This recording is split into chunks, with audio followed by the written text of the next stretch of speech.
These top stories in the news at this hour. The Board of Education wants to wipe out most major contract benefits for the city's teachers. The United States vetoes the admission of both North and South Vietnam to the UN. Retail sales showed strong improvement last month. This is Lester Smith reporting. Next news as it happens. Next scheduled news at 11 o'clock over WOR Radio 710, The Talk of New York. And now here's Gene Shepard.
We've just got to do something on the Bicentennial tonight. I've decided to do it. This is going to be a very official broadcast tonight, and no, I'm just warning you, it's very official. And of course, you know, the Bicentennial is appearing on every conceivable television. Every little half hour, you know, on comes some very ill at ease actor. This is Richard Klubnik, and in 1822, this is the way it was. And, you know, you're sitting, what the hell is all this about? And he goes on about how the frigate was sunk in the Bay of Penobscot, and the clam fishermen rose up. And so anyway, you know, it's kind of great to hear about all that stuff. But you only hear about the good guys winning. You notice that? They never say that there was another side to it. Oh, no. Well, there's only one side to history when you're celebrating. And and so I'd like to take this opportunity at this point. Now, I'd have to first of all hasten to say, my good friends and neighbors and fellow victims of the 20th century, I would hasten to say that what follows does not necessarily, you notice I'm not totally denying it, what follows does not necessarily represent the views of any known human being, including the person that's doing it. Okay? Now, you notice what I said. Now, I left a loophole there big enough for a large Greyhound bus to drive through with a crowd of picnicking Baptist ladies aboard. All right? So, all right? You like that image, don't you, Dave? Right, you know, throwing the chicken bones out the back. Okay. So, before we get into this, is a very serious program. So before we do that, there is nothing more serious in Bicentennial America than commerce. Commerce has supplanted the church in many areas. That is, if your union hasn't. Oh, yes. I mean, no, seriously. It used to be guys were Presbyterians and now they're Teamsters.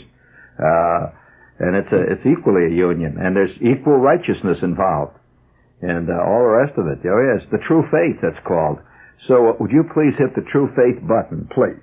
I'm Jane, and this is a no-frills commercial. Just straight talk and good news. Yes, No Frills is back, which means that now you can fly national and save a big 35%. Fly me with no frills. Starting September 3rd, you can fly no-frills fare to Miami, Fort Lauderdale for just $61. Little Jane sitting over there with no frills. Little plain old Jane. That's a saving of $33. The number of no-frills seats is limited. It's every man against every other man. It's brother against brother. It's first come served. Yes, get in a fight. No Frills is back. Call your travel agent or National Airlines. It's summertime once again, and a big question in everyone's mind is, what are the chances of being sunburned? This is Dr. Bob Harris, WOR Radio's resident meteorologist, and this is just one of the questions I answer in my daily weather forecast here over WOR Radio. I have developed a formula which informs you about the possibility of a sunburn, severe or not. You can hear my forecast during each and every newscast, heard hourly throughout the day and evening, as well as during the morning on Rambling with Gambling, here at WOR Radio, the talk of New York. Okay, friends, the Eagle has landed. That's right. Yes, that's the right one. That's Hitler cheering. 1943. The cheers for the Third Reich are fading memories. Bombs are falling on Berlin. All over Europe, the Germans are pulling back. Then Adolf Hitler personally orders an operation so daring it could alter the course of the war in one single stroke. Kidnap or kill Winston Churchill. Not since Day of the Jackal has there been a book with such tension, suspense, and high drama. The Eagle Has Landed by Jack Higgins weaves fact and fiction into a tingling thriller. In the air. On the sea. Up to Churchill's door they fought. Explain to Rich what that Nazi means. Paratrooper, the aristocratic English widow with a Nazi code name, the IRA gunman whose first mistake was falling in love. The Eagle Has Landed by Jack Higgins, the big thriller from Holt, Reinhardt, and Winston. The Eagle Has Landed, now at book and department stores.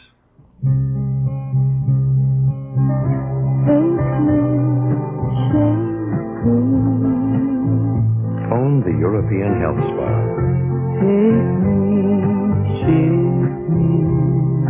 Phone the European Health Spa.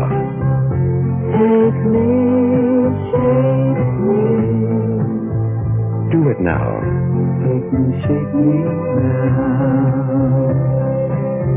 There's a slimmer, more attractive body waiting for you at the European Health Spa. You know, the body you always should have had, with trim, toned muscularity and the glow of good health. All it takes is a little exercise and watching your calories. We'll help you do it.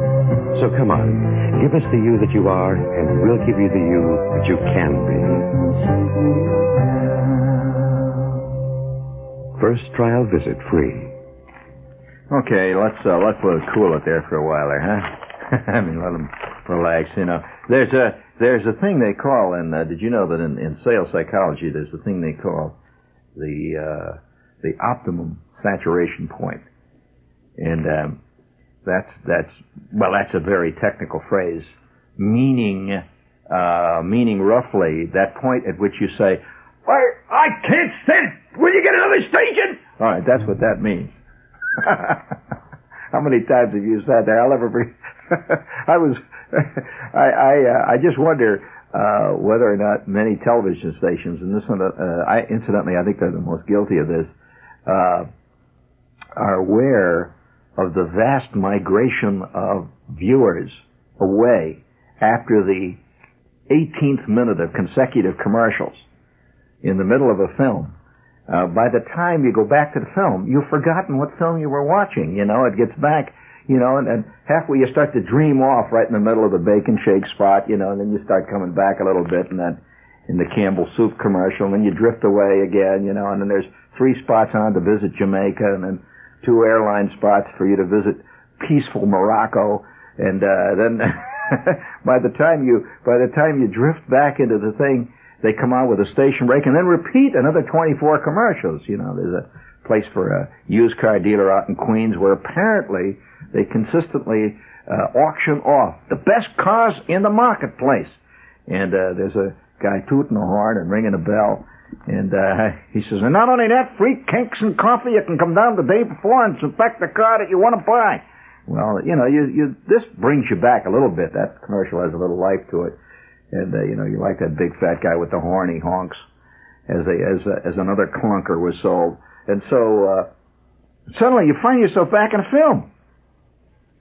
You know, it takes you a couple of seconds. You say, well, what happened to Gary Cooper?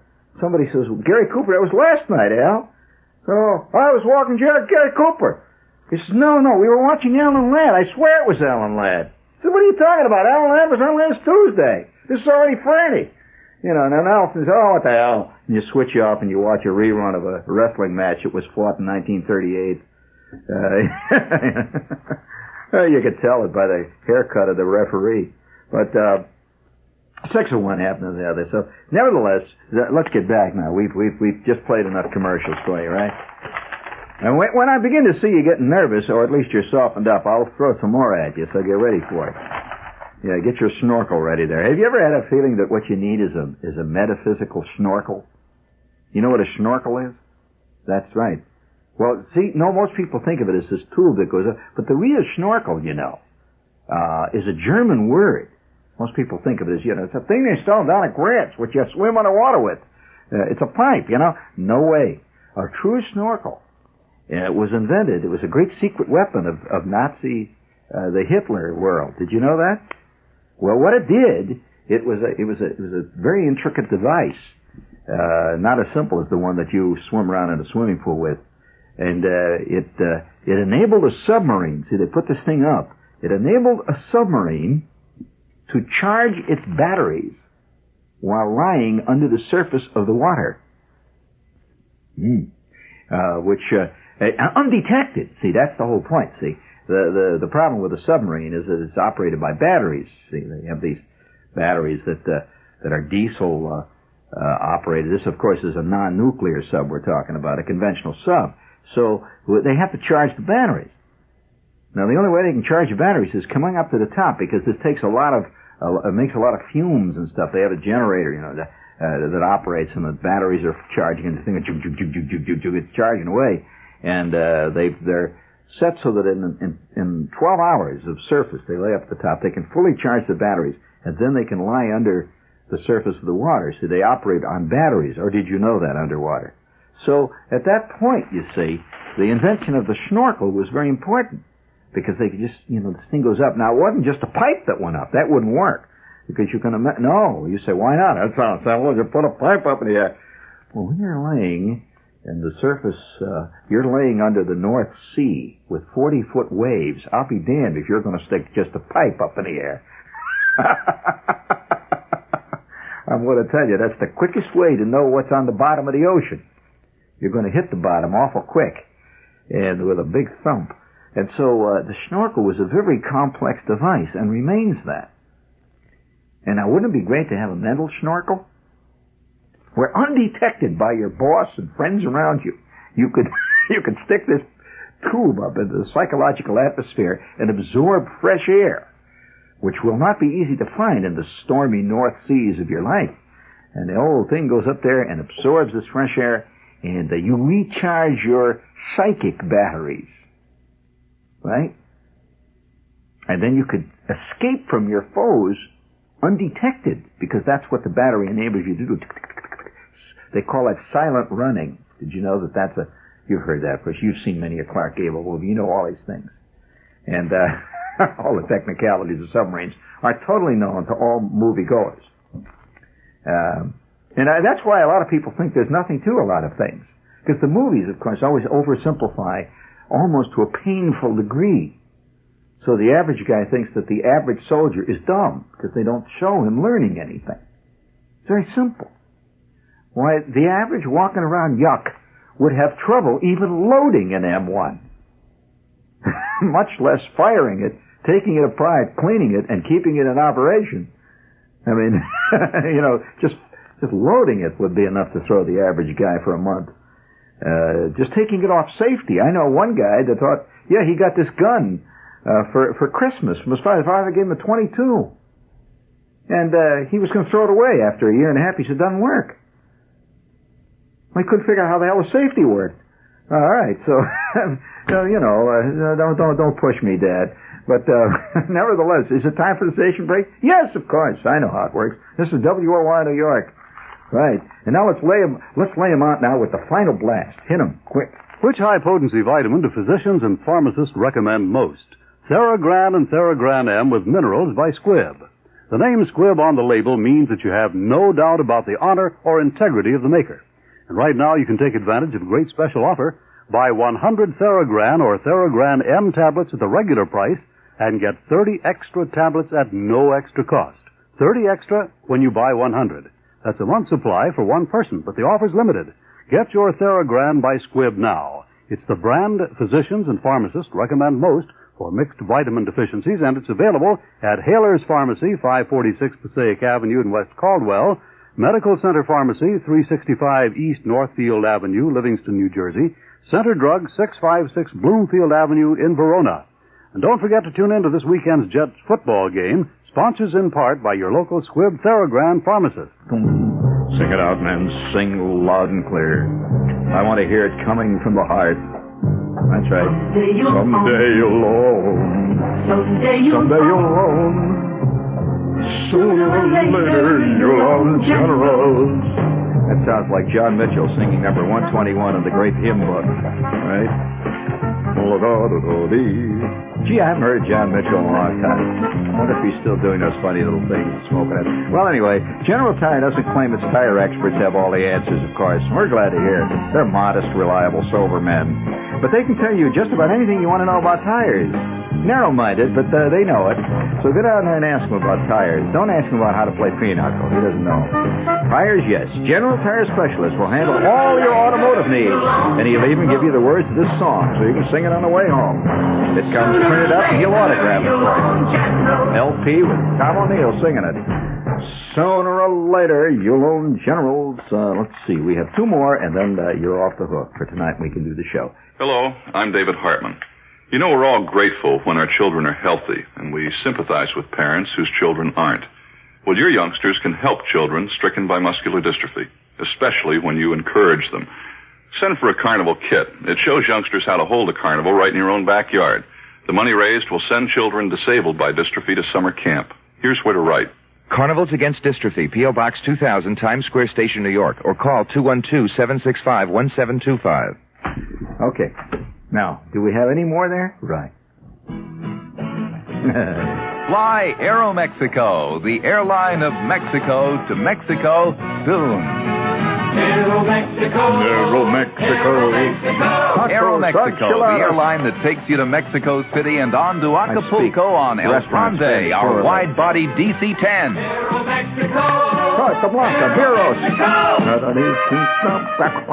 Aeromexico is the only airline to offer you first-run movies as well as stereophonic music on your flight down to Mexico City. Mexico.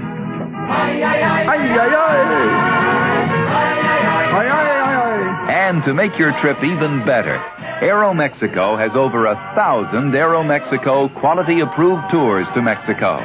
There's bound to be one just for you. See your travel agent or call Aeromexico, the airline of Mexico, and fly with us soon. All right, now we're all set to do a show, right? Enough fooling around. Bicentennial time. And the one thing you do not get, of course, watching all the bicentennial shows, is that there is another story. Any great human conflict, and that's what the American Revolution was, any great human conflict has two opposing sides. And after the conflict, after the roaring and the shooting stops, the opposing side is hardly ever heard. I mean, right? So, just as a public service, I'm going to bring you what one group in the United States feels. Now, I'll have to do this in proper dialogue, accent. I'll give the proper emphasis. The thoughts do not represent the thoughts of the speaker who rarely has any kind of thoughts of any type. Because he learned years ago that this gets you nowhere. It's not thought you need, it's an agent. All right, here we go now. This was sent to me by one of my spies. It is a piece of mail which he received unsolicited in the U.S. mails and presenting an entirely dissident, let's put it this way, opposing view of the bicentennial celebration. Would you please give me some proper theme music?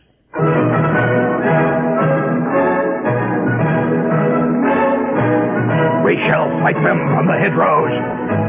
We shall fight them with blood, sweat, and tears. By God, they will know that there will always be an England.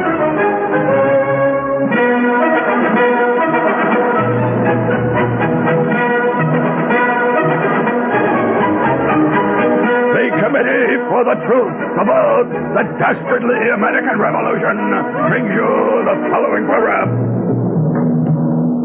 At last, the truth revealed.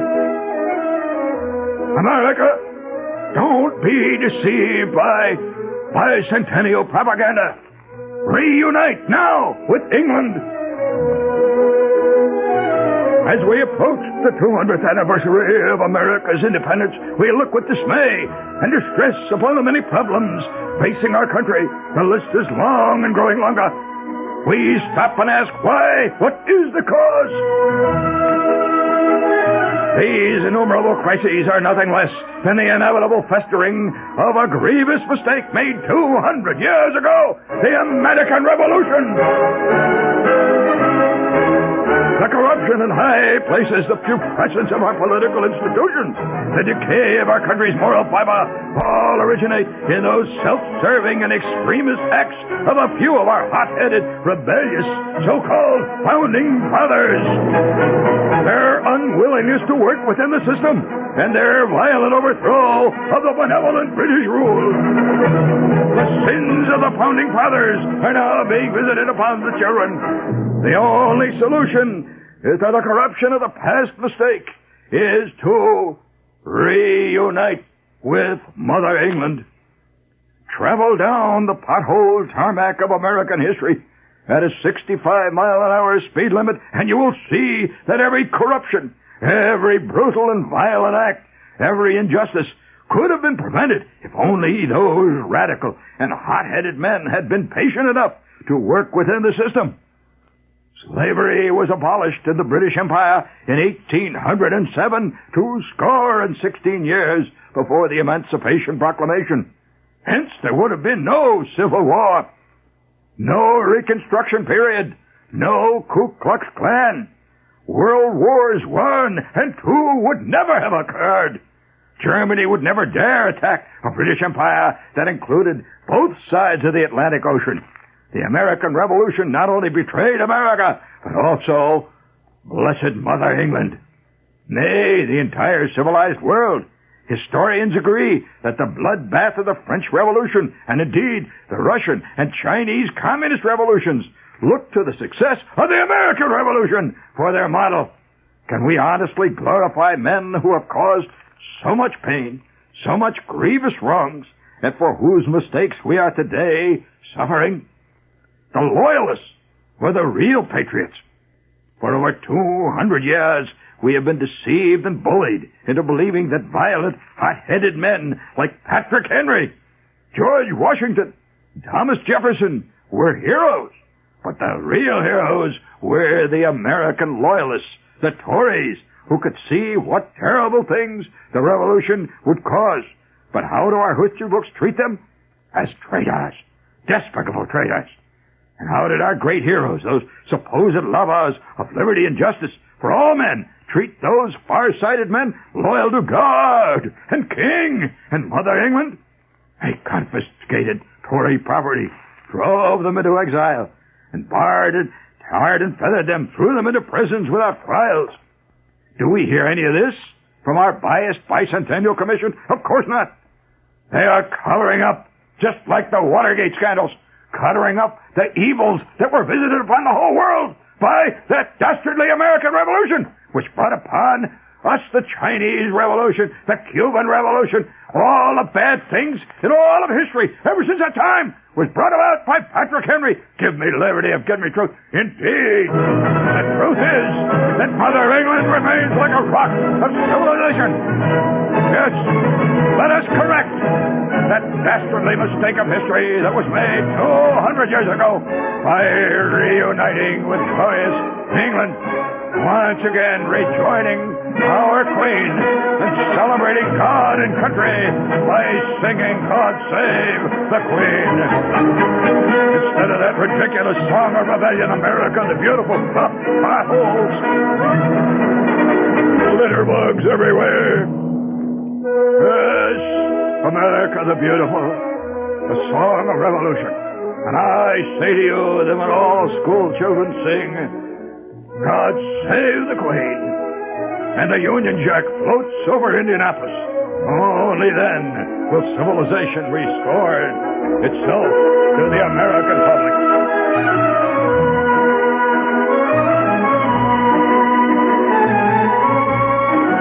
This program was brought to you by the True Patriots and Right Thinkers of America Committee, ad hoc.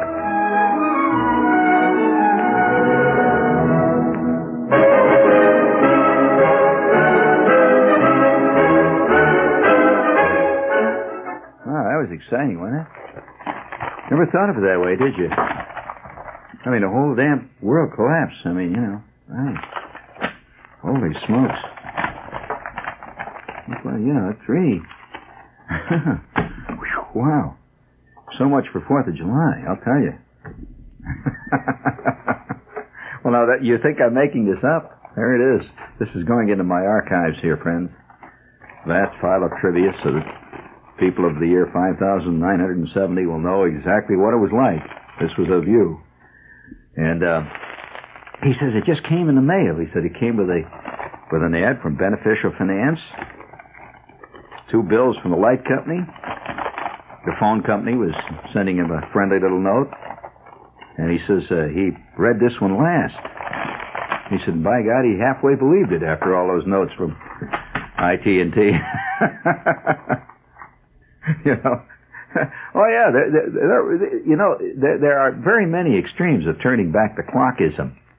You know, if you really carry that thinking back to its extremity, all the way back, you can become. You got that theme up there? All right, okay, all right. The committee to restore stability among the solar systems of nature now brings you the following program.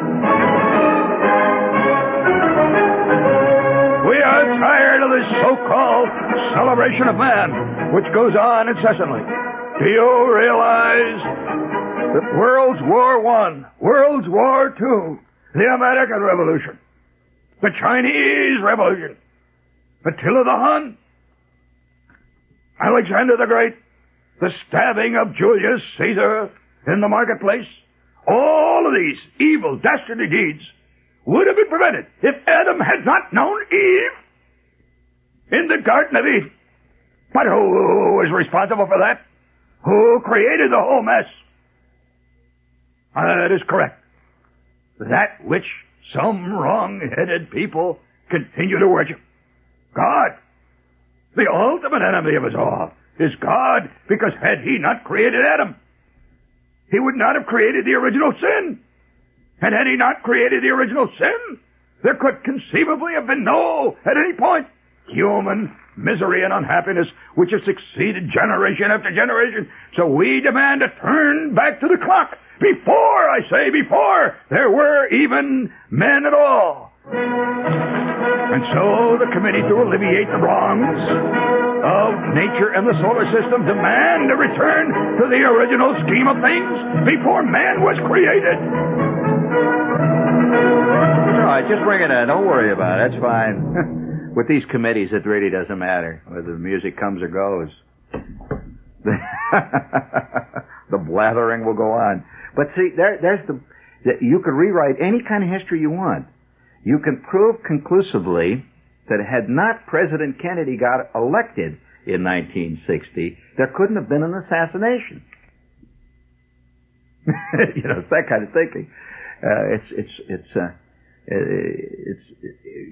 It's blaming all the wrongs. It's a fascinating thing on how you can blame all the evil of mankind on one single thing. This, of course, does not admit to any human propensity for evil at all times. I mean, under any circumstance, and under any flag. But this is actually, if you think I'm kidding, a lot of people are, probably saying, oh, that was really funny, But it is funny in its way, but I think certainly inadvertently. And this was mailed and sent to a friend of mine, one of our spies out there in the darkness, who received it. And curiously enough, it was mailed from the Brotherly Love City. Oh, well, that's symbolic. Of course, this is where that whole dastardly rotten stuff began. Why not? I mean, if you're going to write out, if you're going to sit down and write the stuff about the decay of American political systems, you should certainly have a Watergate address. I mean, well, it's symbolic. I mean, of course. I read that thing and I said, well, there are people who, there are royalists among us. The royalist contingent has never left America. It has always persisted, and in fact was present at the time of the Revolution. Who was among the people of the great founding fathers who was the leading royalist, who believed not in the British royalty, but in establishing an American royalty? Who? Patrick Henry? Who?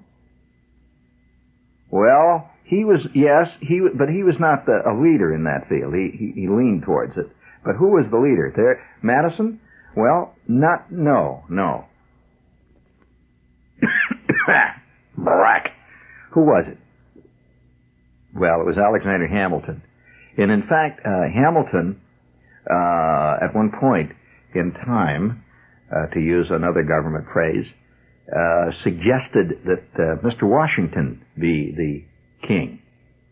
And he wanted him to be a hereditary king, not just a king, while he's around, but a hereditary king, so that we could be, right now, if it was carried through, we could be ruled by the George Washington family. There are descendants, of Washington around. And we would have that scene going.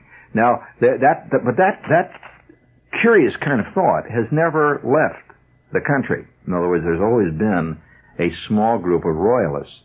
And I'm not talking about economic royalists or a caste royalist. Yeah, that's true. Gerald Washington, he would be Gerald the Eighth, or some name like that.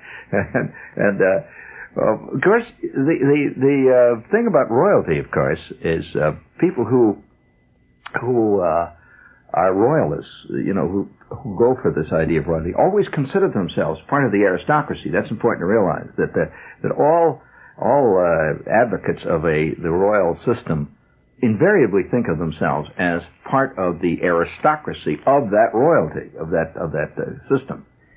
So you'll find people who are always constantly projecting that America, that, say, for example, New York should be a separate country. They see the country, then, being governed by them and their friends. This is invariable, the way it is.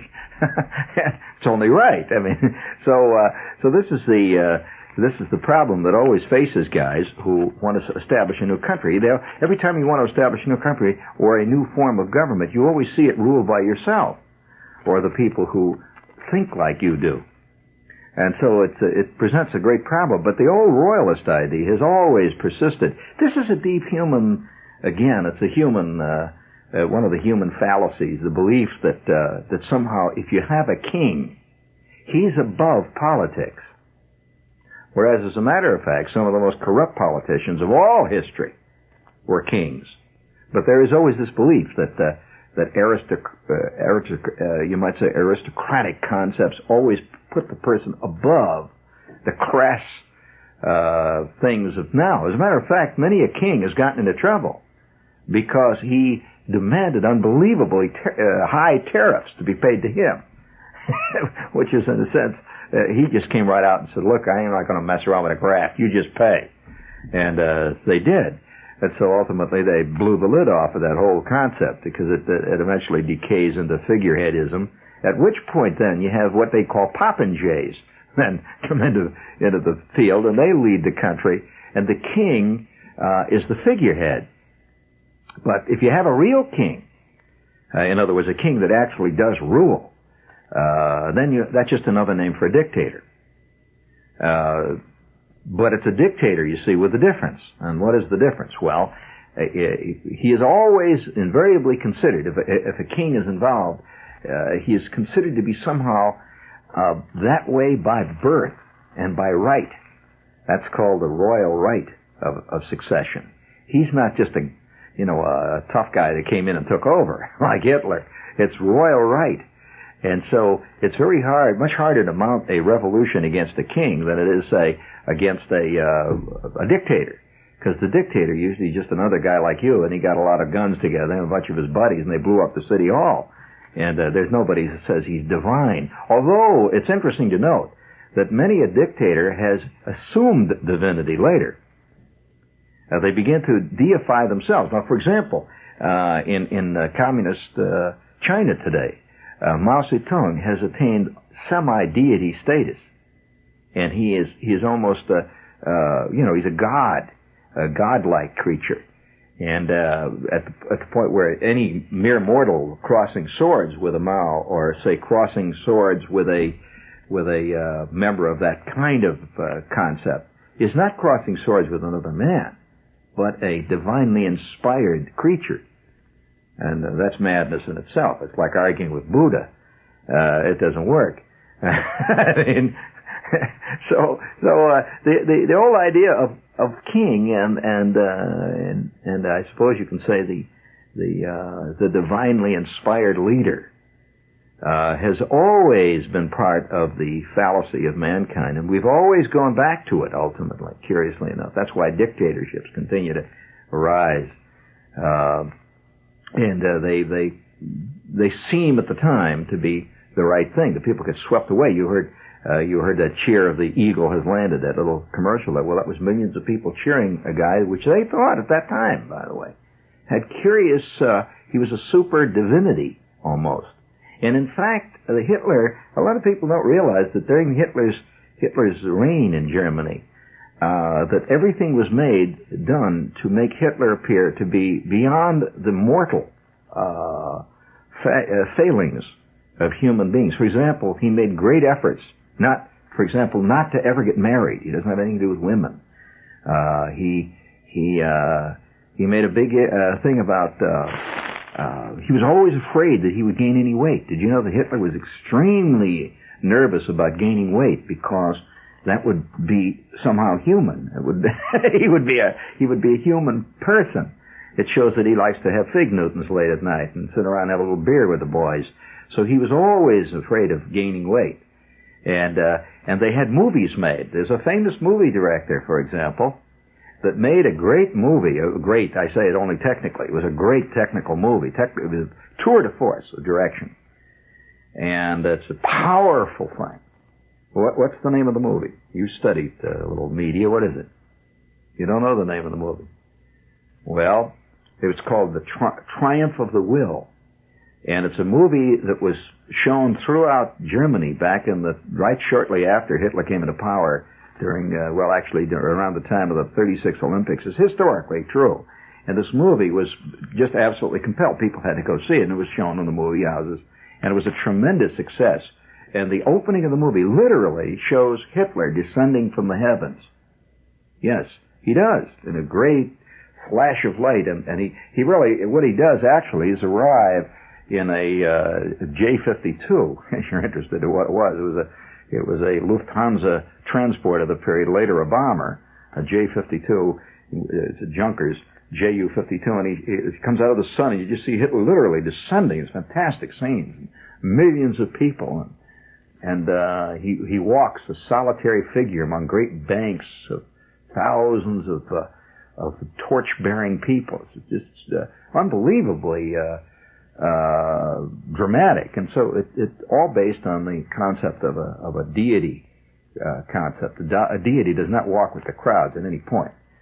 So Hitler was rarely ever seen walking in a group of people. He was always a lone figure, walking down a vast, you've seen those movies, walking down a vast aisle of assembled multitudes, mankind. And he ascends to this high platform. Whenever he spoke at great high heights, high above the audience, looking down. And the lights were fantastic on him. You know who designed all those lights? I bet you're curious who was responsible for the design of all that stuff. There was a man who designed the panoply at the famous Nazi party conclaves they had. Say every year they had a great party conclave in Nuremberg, which all the stops were pulled out. I mean, everything. You've seen them in the movies. You've seen movies of those things with the searchlights and all this stuff. Well, there was his architect, Albert Speer, designed this stuff, and he had a very interesting idea for the first big Nazi party they had, that they took giant searchlights, like hundreds of them. It was a fantastic sight. I've seen movies of it. And they took giant searchlights, like really hundreds of them. I mean, really powerful searchlights. I'm talking about the kind, anti-aircraft searchlights, the kind with an enormous beam. And they put them in a giant ring around the stadium, pointed directly upwards, so that when this thing opened, it looked like in the sky there was an enormous wall of light. It was like giant pillars that extended to infinity, very carefully spaced. And just at the time when Hitler was to appear, they had fly right through this beam. They had a flight, V-shaped flight of Stukas, just went whoosh, right through this thing, screaming as they went through it. You see, oh wow, the people flipped. I mean, it was unbelievable sights. And this is part of that idea of making a person into a deity, a natural divine ruler. That anyone who could bring about this kind of fantastic wonderment has to be divine. He doesn't show up in a Sears Roebuck suit. That's, by the way, one of the reasons why almost all dictators appear in magnificent uniforms, because it sets them apart from the walking around guy. The walking around guy, of course, he wears his T-shirt and he goes out and gets his stretch suit.